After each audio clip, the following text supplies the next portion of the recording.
नमस्कार दोस्तों, मैं आज आपको एक शिव पुराण की कथा सुनाने जा रही हूँ। कथा का नाम है भस्मासुर और महादेव की लीला। यह कथा शुरू होती है कैलाश पर्वत से, जहाँ समय भी ठहर जाता है, जहाँ मौन बोलता है और जहाँ स्वयं महादेव ध्यान में लीन रहते हैं। पर जब जब अधर्म बढ़ता है तब तब शिव की लीला प्रकट होती है। आज की यह कथा अहंकार, वरदान और विनाश की कथा है।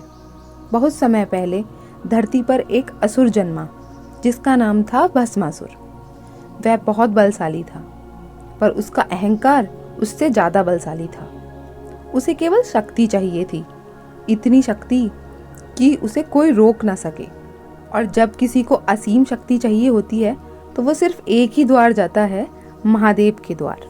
शिव को प्रसन्न करने के लिए अब भस्मासुर ने भयानक तपस्या शुरू की।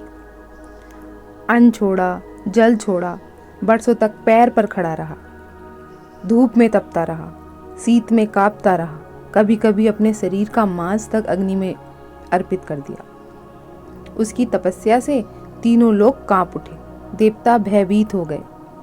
अंततः करुणा के सागर भोलेनाथ प्रकट हुए। वत्स, तुम्हारी तपस्या से मैं प्रसन्न हूँ, वर मांगो। भस्मासुर की आंखों में चमक आ गई। प्रभु, मुझे एक ऐसा वरदान दीजिए कि मैं जिसके भी सर पे हाथ रखूं वह तुरंत भस्म हो जाए। महादेव क्षण भर रुके। वे सब जानते थे कि यह वरदान संसार के लिए कितना भयानक हो सकता है, लेकिन शिव वरदान को मना नहीं कर सकते थे। महादेव ने वरदान दे दिया। वरदान मिलते ही भस्मासुर का विवेक नष्ट हो गया। उसने सोचा, यदि यह शक्ति सत्य है तो सबसे पहले मैं शिव को ही आजमाऊंगा। और वह महादेव की सिर की ओर हाथ बढ़ाने लगा।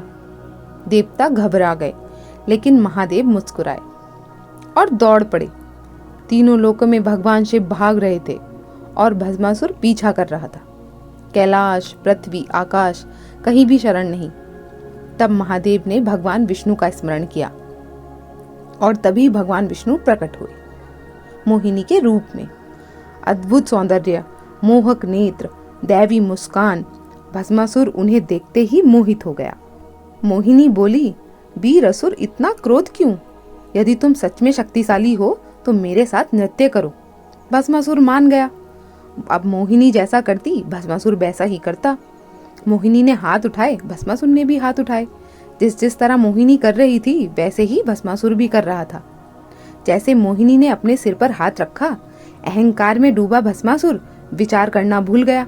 उसने भी अपने सिर पर हाथ रख दिया। क्षण फिर क्या था, क्षण भर में भस्मासुर स्वयं भस्म हो गया। महादेव प्रकट हुए और बोले, अहंकार स्वयं का ही विनाश करता है। शक्ति यदि विवेक के बिना हो तो वह वरदान नहीं, अभिशाप बन जाती है। इसलिए कहते हैं, महादेव भोले हैं पर अधर्म का अंत निश्चित है। जय महाकाल। अगर आपको ये कथा पसंद आई हो तो वीडियो को लाइक, शेयर और चैनल को सब्सक्राइब जरूर करें। तो चलिए फिर मिलते हैं एक और नई कहानी के साथ।